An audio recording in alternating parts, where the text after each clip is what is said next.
vendo aí na foto, né? Um homem com as mãos estendidas, levantadas. E o tema é oferecer o corpo como sacrifício vivo a Deus. O capítulo 12 de Romanos, somente os versículos 1 e o versículo 2 praticamente resume, sintetiza toda a vida cristã. Nós não olhamos para o capítulo 9, nem 10, nem o 11, porque são capítulos pertinentes à história do povo de Israel, e Paulo está tentando explicar como que ficou a situação de Israel no plano da salvação. Então eu resolvi pular para o capítulo 12, porque é algo que diz respeito a nós, a Igreja de Jesus. Então, a partir do capítulo 12, ele vai iniciar um novo assunto, um novo capítulo. E aqui ele fala a respeito do perfil da vida cristã. Qual é o perfil? Como que deve ser o meu comportamento? Que brota do conhecimento e da confiança que nós temos em Cristo Jesus. Então, duas coisas: como que eu sei o meu perfil? Como que eu sei a minha identidade? Pelo conhecimento da palavra de Deus e pela confiança que nós temos em Cristo Jesus. Qual é a motivação? A pergunta que eu faço: qual é a motivação para a vida cristã? O versículo 1 nos dá a principal delas, resumida em duas palavras. A primeira palavra aqui que nós temos no versículo 1 do capítulo 12 é portanto. Toda vez que você ouvir a palavra portanto começa um novo assunto. Está dizendo, portanto, está indicando que nós entregamos a nossa vida para Deus. Portanto, nós fomos justificados, os nossos pecados foram perdoados pela graça, por meio da fé, por causa de Cristo. Então tudo isso daí é um portanto. A partir de agora, doravante, você é justificado em Cristo Jesus. Você é herdeiro de Deus e co-herdeiro com Cristo Jesus. Então é uma convicção que nós temos em nossos corações. A segunda palavra que a gente vê no versículo 1 é a palavra misericórdia. Primeiro é portanto, é a convicção, é a certeza, é a ousadia. Segundo, misericórdia, pelas misericórdias de Deus, a Nova Versão Internacional. Ou seja, as muitas e variadas manifestações da misericórdia divina sobre a minha vida e a sua vida. O que é o Evangelho? A pergunta que eu faço aos amados: o Evangelho é a demonstração da misericórdia de Deus aos pecadores indignos e indesculpáveis. Todos nós éramos indignos dessa salvação, indesculpáveis. Deus nos deu o seu Filho, Jesus Cristo, para morrer em nosso lugar. Deus nos deu a justificação pela fé, a justificação graciosa em Cristo Jesus, quando Ele enviou o seu Espírito, o Espírito de vida, tornando-nos seus filhos. O Evangelho é justamente isso, porque o apóstolo ele afirma que a salvação não depende do desejo ou do esforço humano, mas da misericórdia misericórdia de Deus. Romanos capítulo 9, verso 16. A salvação, ela depende exclusivamente da misericórdia do nosso Deus. A única motivação suficiente para a vida cristã é a gratidão pela graça. Então o Evangelho é justamente isso. Evangelho é puramente misericórdia de Deus para conosco. É a misericórdia de Deus que nos atingiu. Em seguida, o apóstolo Paulo, ele vai exortar os irmãos a fazerem duas coisas. Ele fala assim, no versículo 1 e no versículo 2. A primeira coisa da exortação do apóstolo Paulo, a mim e a vocês, rogo-vos, que apresentei o vosso corpo como sacrifício vivo. Então ele está dizendo aqui, é uma metáfora, é uma figura de linguagem, a palavra sacrifício vivo. É mais ou menos aquela ideia do Antigo Testamento, que o adorador ele chegava com a sua oferta, no caso com o seu animal, no caso com o seu cordeiro, no caso com o seu boi, ou qualquer tipo de oferta que ele dava. Ele está dizendo, rogo-vos que apresentei o vosso corpo como sacrifício vivo. O nosso culto, antes de mais nada, ele é o quê? Um sacrifício vivo. Tinha, lá no Antigo Testamento, se derramava sangue de animais e havia o perdão dos pecados. No Novo Testamento, meus irmãos, não precisa mais matar animais, ovelhas, vacas, não, bodes, não, porque Jesus Cristo, ele é a oferta pelo nosso pecado. No entanto, meus irmãos, quando Paulo ele está dizendo aqui, rogo-vos pela compaixão de Deus em Cristo Jesus, que apresentei os vossos corpos como sacrifício vivo, ele não está falando daquela oferta que nós chamávamos como holocausto, aquela oferta do perdão de pecado, mas ele está falando da oferta queimada, na qual se sacrificava um animal valioso do rebanho. É um animal que não podia ter defeito, é um animal que tinha que ser pelo menos de um ano, santo e sem mácula. Por quê? Esse animal, ele era um animal muito caro, indicava que tudo que você tinha estava à disposição de Deus. A oferta era sempre queimada por completo e representava a total consagração e devoção ao nosso Deus. Está vendo aqui? Um animal muito caro, um animal precioso, que era ofertado, e todo animal ele era sacrificado no altar. Tinha certas ofertas que parte do corpo do animal ficava para as pessoas que estavam ofertando, mas na oferta queimada não. A oferta queimada significava o quê? Que todo animal ele tinha que ser ofertado ao Senhor. E quando ele está dizendo assim, rogo-vos que apresentei os vossos corpos como sacrifício vivo, santo e agradável a Deus, ele está dizendo a mesma coisa para nós, que a nossa dedicação, ela tem que ser o quê? Absoluta.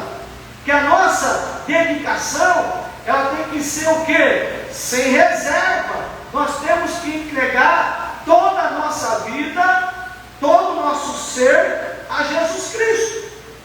Um sacrifício vivo. Sacrifício vivo é estar à disposição de Deus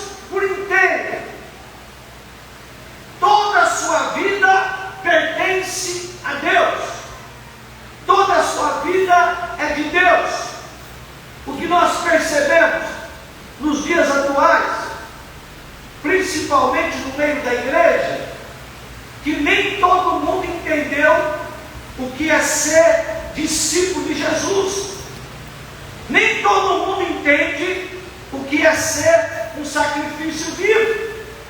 Porque Paulo ele vai dizer assim: já não vivo mais eu, mas Cristo vive em mim.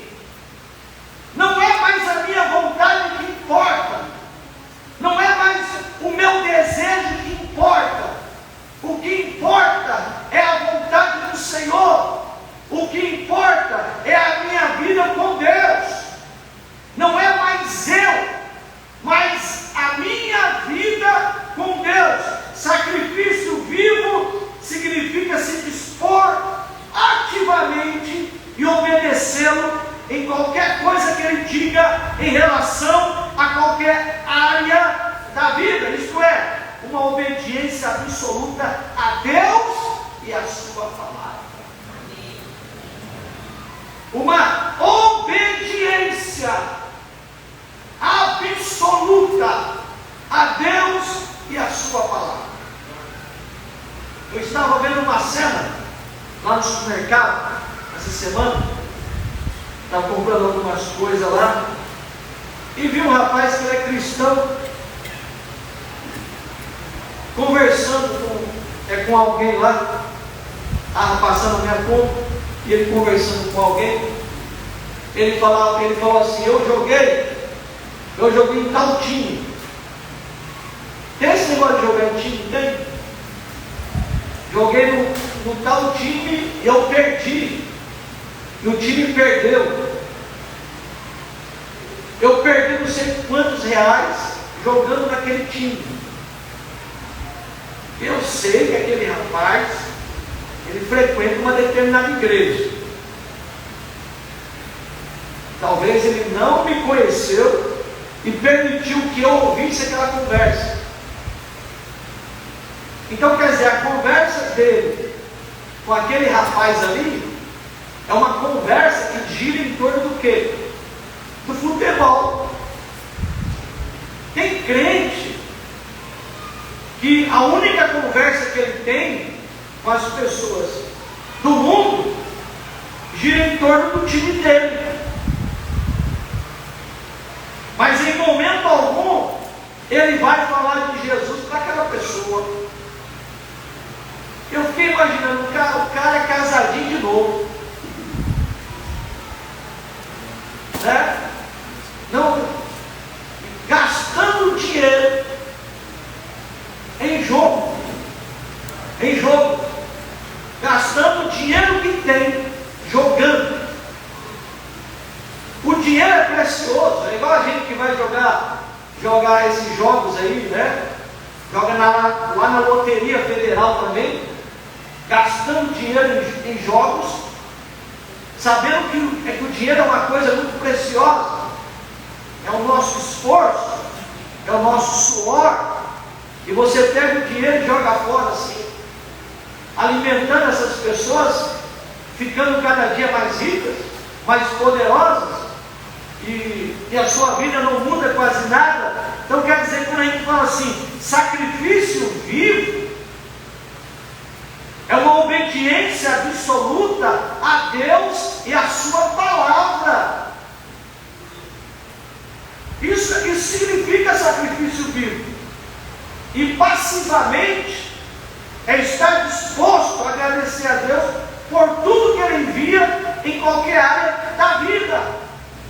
É você ter gratidão até das coisas ruins que está acontecendo com você. Na terça-feira passada nós falamos de Romanos capítulo 8, verso 28, que todas as coisas cooperam para o bem daqueles que amam e agradam a Deus. Eu me lembro que quando a gente estava lá no mar, eu, juntamente com a minha esposa, com as minhas filhas, estava com meu sogro, com minha sogra, e a gente estava naquele mar, estava eu, a Sara, a Esther, nadando, Daqui a pouco nos faltou o pé. E eu não sei nadar. As minhas filhas mais ou menos. A Esther também não sabia. Ficamos apavorados. Um mar solitário. Pouca gente naquele mar. As ondas estavam levando a gente para dentro do mar. Os turistas assim, ó, vendo a cena diante dos olhos deles, sem fazer nada. Eu me lembro que uma semana antes, a irmã Loura, esposa do pastor Roberto, que está no Mato Grosso, ela teve um sonho. E ela sonhou que ela viu 3 caixões dentro dessa igreja aqui. Uma semana antes de acontecer o fato. E ela juntou algumas irmãs e começou a orar. E iria acontecer algo muito ruim. Algo muito ruim. Naquela semana ela orou. E nós estávamos ali lutando contra o mar. Peguei a minha filha menor, puxei ela para lá. Falei, se alguém tem que ir aqui, sou eu. Mas de repente eu coloquei o meu pé numa rocha vulcânica que tem ali, aquela rocha que corta o pé, mas é melhor colocar o pé numa rocha vulcânica do que morrer afogado. E ali eu me segurei juntamente com as minhas filhas e conseguimos sobreviver. Interessante que depois que aquilo passou, meu sogro começou a cantar um louvor ali, o livramento que nós recebemos, porque ele também estava junto. Começamos a cantar um louvor, né, sobre o mar, um louvor muito antigo. E eu me lembrei então desse versículo: todas as coisas cooperam para o bem daqueles que amam e agradam a Deus. Se Deus tem um projeto contigo, Ele vai guardar você, Ele vai proteger você. Então quer dizer, será que você eu pergunto para você, será que você é um sacrifício vivo a Deus? Será que a sua vida ela está incorporada em Jesus Cristo? Ou será que há uma divisória, há um compartimento em que Jesus Ele não faz morada em você? É como se o meu casamento tivesse uma divisória, coisas que a minha esposa não podia chegar perto. Que casamento é esse? Quando tem uma divisória. O meu casamento é um casamento que a minha esposa tem liberdade em tudo que me diz respeito, e eu vice-versa. Então veja só, ofereçam o próprio corpo. Os gregos pensavam que o corpo é uma tumba. Nessa tumba o espírito humano viveria aprisionado e dela ansiava escapar. Olha que a ideia pejorativa que os gregos tinham a respeito do corpo. O corpo não presta. O corpo é uma tumba. É mais ou menos o que acontece nos mosteiros, né, católicos, que eles pegam aqueles chicotes e ficam batendo no corpo, né? Batendo no corpo como se o corpo fosse culpado pelos desejos que eles estão sentindo. Então, quer dizer, uma ideia muito errada que as pessoas faziam do corpo. Ele está dizendo assim: ofereça o próprio corpo. Mas o apóstolo Paulo afirma que Deus não deseja somente uma adoração espiritual, ou uma adoração dentro de si, ou uma adoração abstrata, mas Deus deseja uma adoração que seja prática e que seja completa. Toda a nossa vida, todo o nosso ser, tudo que nós somos é para adorar, é para engrandecer o nome do Senhor. Quer que lhe demos tudo o que fazemos. Temos que oferecer todo o nosso corpo a Deus como instrumento de justiça. Tem muita gente oferecendo o seu corpo ao pecado. Tem muita gente oferecendo o seu seu corpo à imoralidade sexual. Tem muita gente oferecendo o seu corpo às drogas, às bebidas, às coisas desta vida, mas ele está dizendo: vocês têm que oferecer o corpo de vocês totalmente para Deus. Usar os nossos pés para anunciar as boas novas de salvação em lugares distantes, para que o reino de Deus e a sua justiça cresçam. Você tem que usar os teus pés para anunciar as grandezas de Cristo. Você tem que usar os teus lábios como profeta para falar que Jesus Cristo é o caminho, é a verdade, é a vida, para dizer que em cima do céu, embaixo da terra, não há outro nome para alcançar a salvação a não ser Jesus Cristo. Você tem que usar a sua língua para trazer cura, a sua língua para trazer vida, levantar os caídos e usar as suas mãos para envolver o solitário e o não amado. Você tem que usar os teus ouvidos para ouvir o grito dos aflitos, e os nossos olhos olharão com humildade e paciência para Deus. Todo o nosso corpo tem que ser usado para Deus, para a glória de Deus, para o engrandecimento do nome de Deus. O nome de Deus tem que ser louvado, tem que ser honrado em todo o nosso corpo, em tudo que nós temos para Ele. Sacrifício, rogo-vos, irmãos, pela compaixão que há em Deus, que apresentei os vossos corpos como sacrifício vivo, um sacrifício vivo, apresentar a Deus o teu corpo como sacrifício vivo. Aleluia! Eu estava falando aqui quinta-feira passada que uma coisa que incomoda o diabo, é isso eu estou lendo lá no C.S. Lewis, e tem tudo a ver. Uma coisa que incomoda o diabo é quando a igreja adora, é quando a igreja magnifica o nome do Senhor. O diabo, ele fica muito aturdido, ele não gosta quando a igreja louva a Deus. Não é do prazer dele ver não é do prazer dele ver você adorando o nome de Jesus. Não é do prazer dele.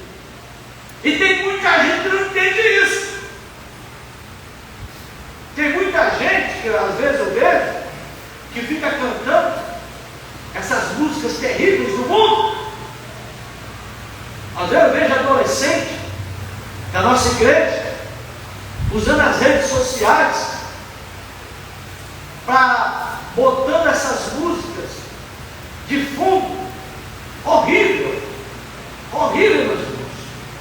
E eu fico pensando, e o pai? Não quero nada não. Então quer dizer, essas músicas são músicas que pertencem ao mundo.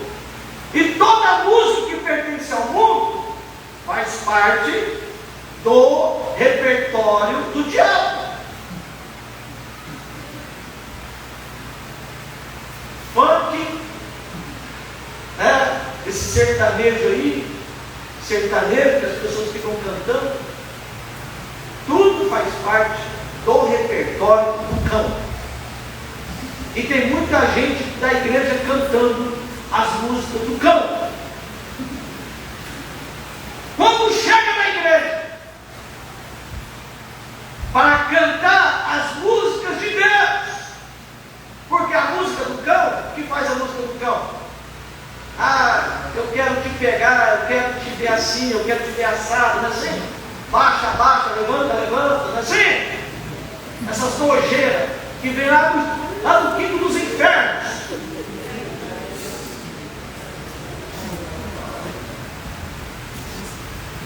E aí quando chega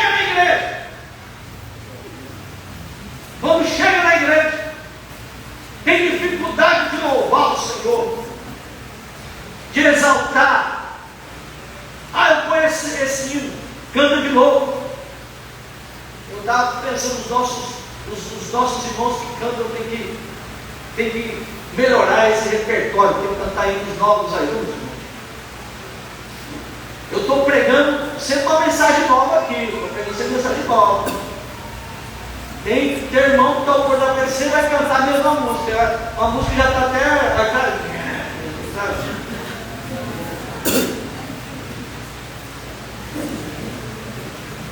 Tem dificuldade de se apresentar uma música, de ensaiar uma música.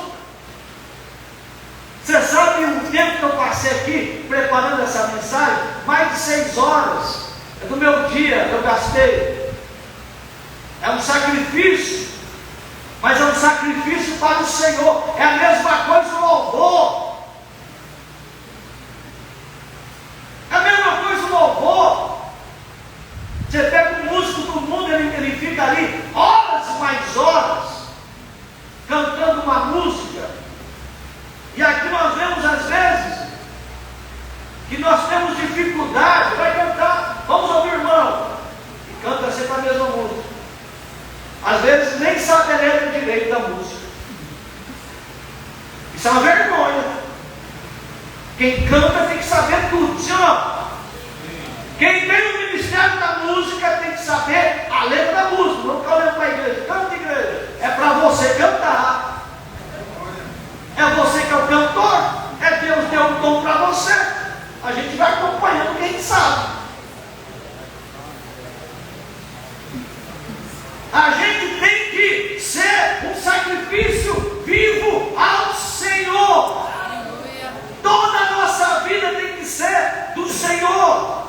Vivo e santo. Vivo significa que o sacrifício é constante. Temos que renovar o tempo todo nossa posição em obediência completa. Está à disposição de Deus. Todos os dias nós temos que renovar o nosso sacrifício ao Senhor. Aleluia. Jesus exorta que o discípulo precisa negar a si mesmo, olha aí, tomar a cada dia a sua cruz, diariamente. Então hoje nós tomamos a cruz de Cristo. Amanhã, se Deus permitir que nós vivamos, vamos tomar novamente a cruz de Cristo e vamos segui-lo, porque quem segue a Cristo salvará a vida. Aleluia! E nós temos que ser vivo e santo. Santo é ser separado. Santo é ser de Jesus. Santo é ser consagrado. Santo é viver para Deus e não para o mundo. Ser santo é isso. Esse dia o menino perguntou assim para mim, cheguei na sala de aula: ô professor, você foi lá no show lá do Djalma? Olha só o menino perguntou, dinheiro para ele, não para Jesus. E o menino é crente, o menino que perguntou isso para mim é crente. Eu não sabia que ele era crente, não. Ele está perguntando para um pastor, lavado no sangue de Jesus, que eu fui naquele inferno lá. Vocês estão percebendo às vezes o que acontece, que parece que não tem nada a ver participar de um show daquele que aconteceu esses dias aqui. Então nós temos que ser vivo, santo e agradável a Deus.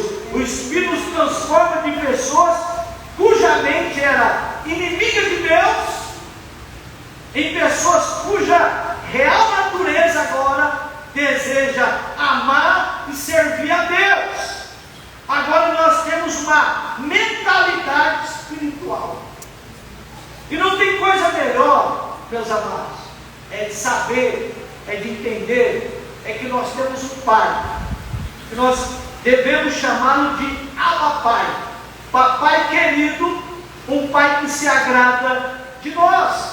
Assim como o Pai se agradava do seu Filho, aleluia, Ele também se agrada de nós. Nele nós temos alegria, Nele nós temos gozo, nele nós temos confiança, aleluia. É por isso que o apóstolo Paulo está dizendo: agradável a Deus, um culto vivo, santo e agradável a Deus. Você entendeu?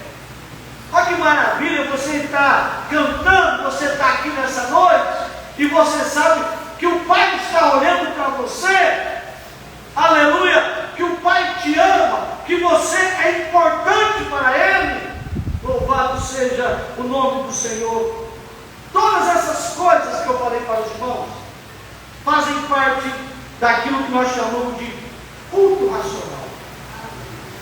O sentido da palavra aqui, racional, é lógico. E o fato de oferecer a Deus um culto espiritual é uma resposta sensata, uma resposta lógica, apropriada aos olhos de Deus, tendo em vista a sua misericórdia. Então isso aqui é um culto racional. O que é um culto racional, meus amados? O culto racional não é somente quando você oferece a sua emoção. Um culto racional é quando você também oferece o quê? A sua mente. O Descartes, René Descartes, ele tinha uma frase que dizia assim, ó: penso, logo existo. O que nos define, o que nos diferencia é justamente o quê? O pensamento. Então ele está dizendo assim: vocês têm que oferecer um culto racional. É um culto que envolve emoção. Olha, nós somos pentecostais, nós gostamos do falar em línguas, não é isso? Nós falamos em línguas. A minha oração já é um hábito meu.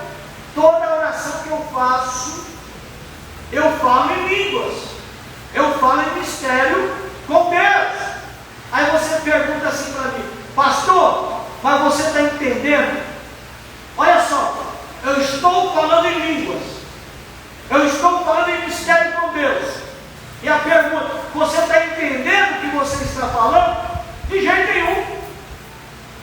Eu não estou entendendo, mas eu estou sendo edificado daquilo que Paulo fala. Aquele que fala em línguas, ele edifica o quê? A si mesmo. Então você está falando em línguas, você está falando em mistério, e você está sendo o quê? Edificado na presença do Senhor. Você sente a presença de Deus na sua vida no momento que você está falando em línguas. Isso significa, meus amados, que eu não estou fora de mim.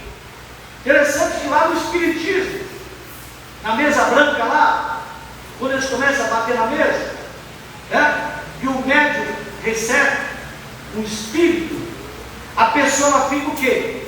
Fora de si. O Allan Kardec lá recebia um tal espírito, e quando vinha sobre ele aquele espírito, ele ficava fora de si, totalmente fora de si, em transe, não tinha consciência do que estava acontecendo. Aquele espírito vinha sobre ele, incorporava nele. Mas quando a gente fala assim, um culto racional, nós que somos pentecostais, falamos em línguas, falamos em mistério, sentimos o poder de Deus, mas temos consciência de tudo que está acontecendo. Tem certos irmãos aí que quando parece que estar no poder, para mim não está no poder, começa a quebrar violão, quebra bateria, tem que ficar o irmão ali segurando ele, para não cair no chão. Isso é cheio de espírito, meu irmão.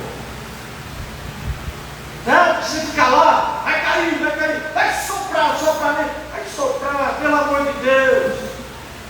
Esses pregadores ficam soprando aí para a pessoa cair, vai dormir. Isso é pura carnalidade, meu irmão. Vai ler a Bíblia, pelo amor de Deus. Vê se aconteceu isso com Jesus, com os apóstolos. Sopra lá, e sopra e cai, as pernas ficam tudo de fora. Tem que arrumar a toalha para cobrir as pernas da irmã. Você é cheio do Espírito Santo. Culto racional é você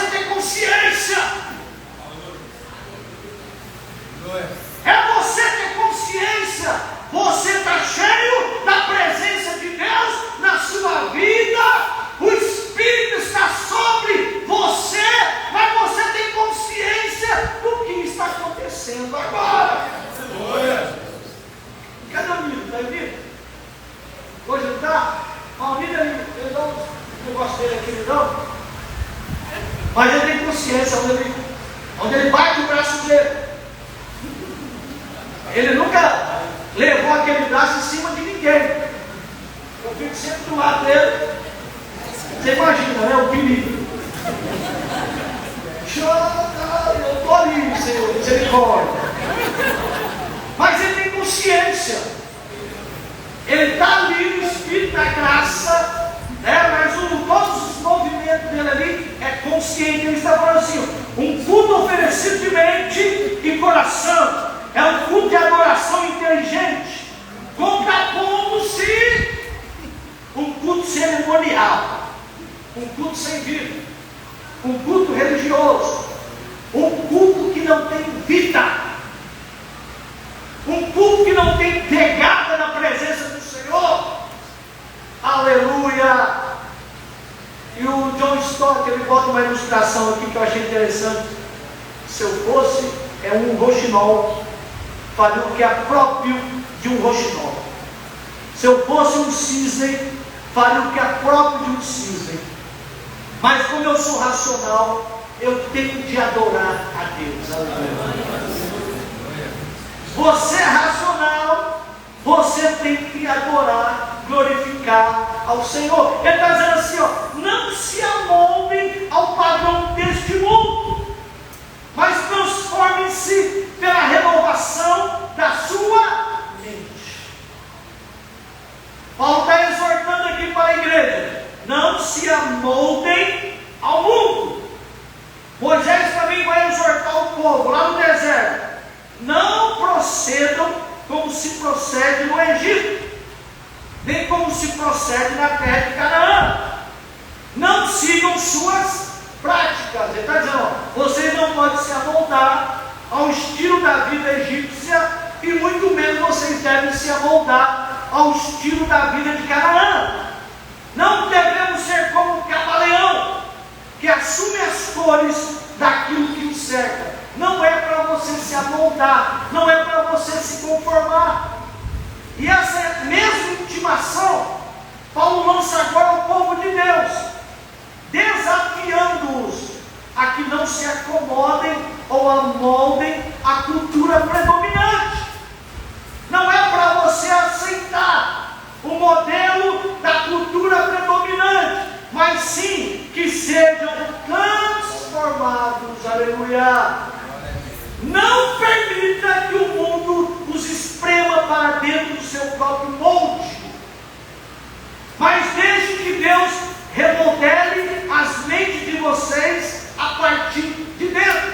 Não é para você copiar as coisas desse mundo, não é para você fazer o que o mundo está fazendo, não é para você se modelar ao esquema desse mundo. Existem dois tipos de modelo: o modelo deste mundo, literalmente esta era, e o modelo da vontade de Deus, que a vontade de Deus é o quê? Boa, agradável e perfeita. Aleluia. Não é para você se amoldar, não é para você se conformar ao estilo desse mundo. Eu acho que os piores lugares é a tal da faculdade. A faculdade é um lugar terrível, meus irmãos, é um lugar terrível. Eu falo porque durante o meu tempo de faculdade, a gente vai batendo de frente com todos aqueles conceitos, principalmente o conceito progressista, comunista, né? Eu falo assim: tem crente que acha que o comunismo é bom. Eu acho que você faltou na aula de história, viu? Você não foi na aula de história, você não sabe o que é comunismo, você não sabe. Porque o comunismo, ele é ateísta. O comunismo, ele não acredita em Deus. Então veja só, está dizendo: não é para você se amoldar. Amoldar aqui a algo externo, mundano, desta era, algo midiático, algo que se vê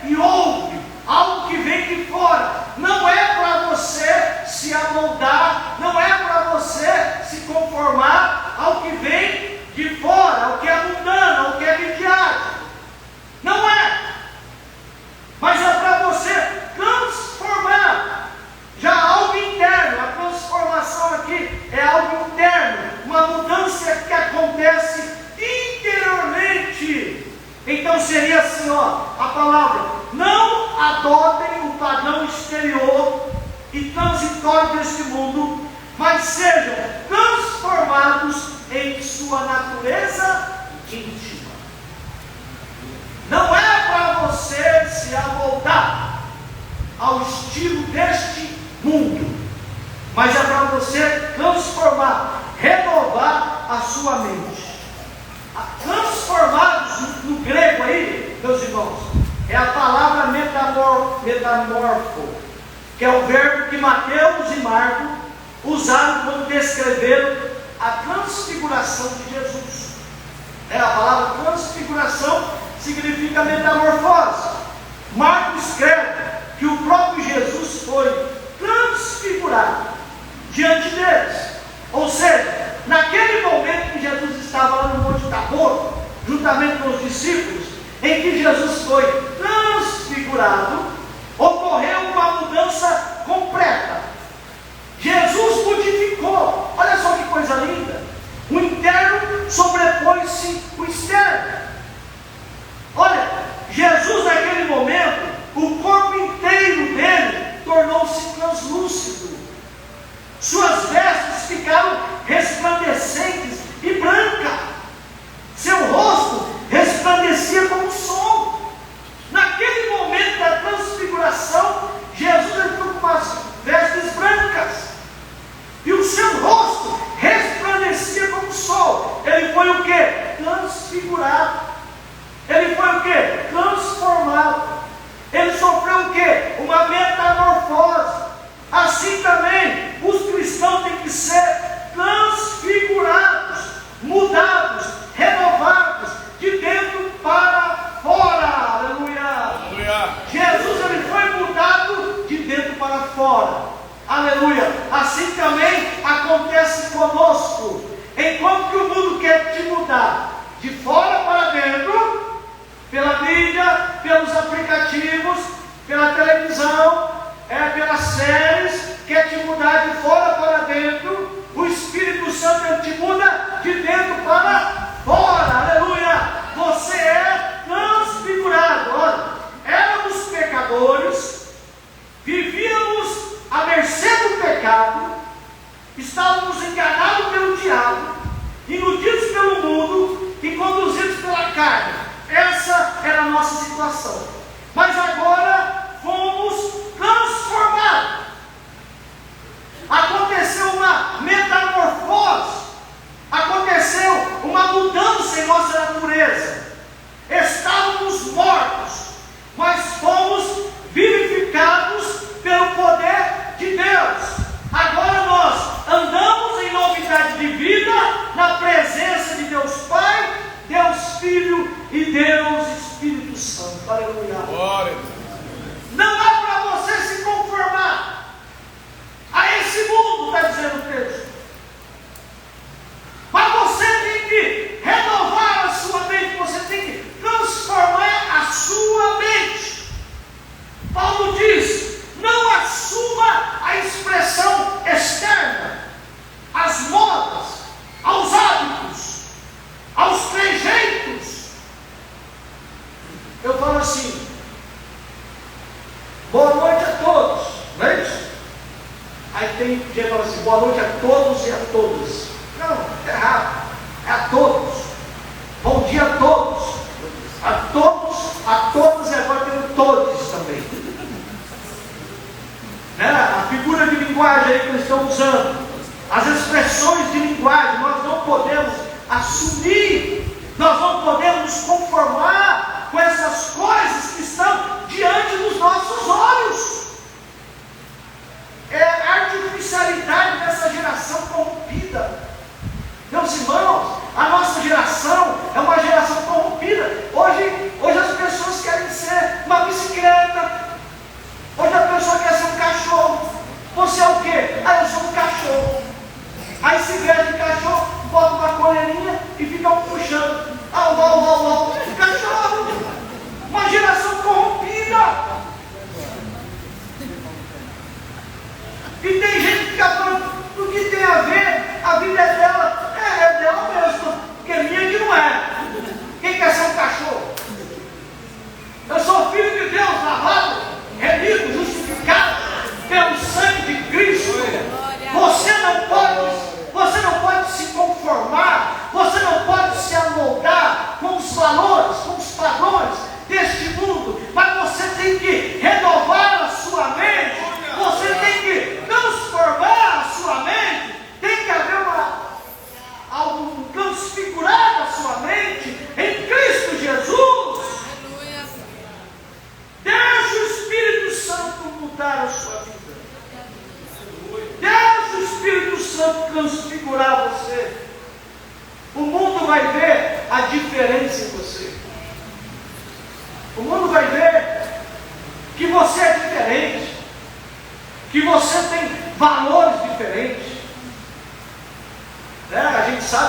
às vezes tem certas rodinhas, fica falando piadas sujas, mas você não participa daquelas rodinhas, porque você sabe que aquilo não lhe faz bem, porque o Espírito Santo habita em você, e você não vai se corromper. O Salmo de número 1, né? Bem-aventurado é aquele que não anda no conselho dos ímpios, nem se detém no caminho dos pecadores, nem se assenta na roda dos escarnecedores, mas tem o seu prazer aonde? Na lei do Senhor, e na sua lei ele medita de dia e noite. Aleluia. Porque você não se conforma, você não se amolda. Esses dias eu estava vendo um irmão dessa igreja aqui, colocando no status dele sobre aquele Davi lá do BBB. Davi ganhou, misericórdia. E vocês estão vendo aí, crente da Bethesda, colocando no status. O Davi ganhou. Davi é o quê? É um participante? Davi ganhou, participante. Agora largou a mulher. Deixou a mulher. Quando era um pobre, estava com a mulher. Porque o rico não quer saber mais da mulher. Estou falando para você, nós estamos nos amoldando a essa cultura, nós estamos nos amoldando a esse mundo, meus irmãos. Como se dá a transformação? Como que acontece a metamorfose na minha vida e na sua vida? Primeiro, acontece pela regeneração por intermédio do Espírito Santo. Todo o nosso ser interior é renovado e nos tornamos nova criatura. Aleluia! Toda a nossa vida é mudada quando aceitamos a Jesus como Salvador da nossa vida. Toda a nossa vida. Você agora está em Cristo Jesus. Segundo, como que eu vou ser moldado? Como que eu vou ser renovado? É pela palavra de Deus, a palavra de Deus que nos renova. Diz o Salmo 119: lâmpada para os nossos pés e luz para os nossos caminhos é a sua palavra.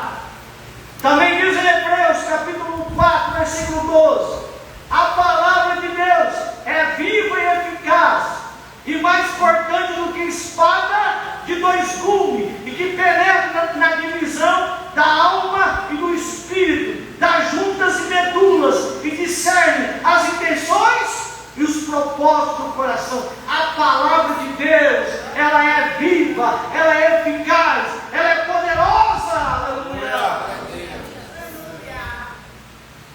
Vai dizer também que a palavra de Deus é como fogo. Diz o Senhor, é como um martelo que despedaça a rocha.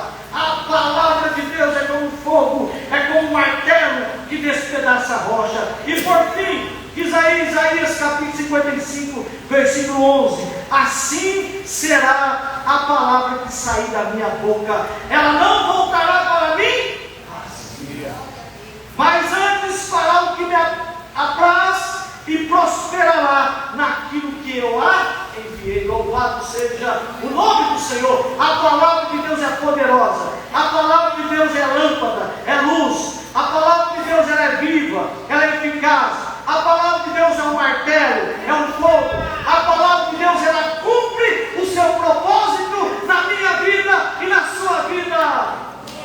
Ela é inspirada, ela é boca de Deus. Hoje nós temos prazer em ler a palavra de Deus. Hoje nós temos prazer em meditar nessa palavra, porque essa palavra, ela fala ao nosso coração. Nós precisamos dessa palavra em nossas vidas. Você precisa, aleluia, porque se você ler essa palavra, a sua mente vai ser renovada. Aleluia, renovada pelo Espírito Santo. Que Deus nos abençoe. Que Deus nos guarde, que Deus nos proteja, em nome de Jesus. Vamos orar, meus irmãos? Vamos buscar a face do Senhor nesse momento, em nome de Jesus.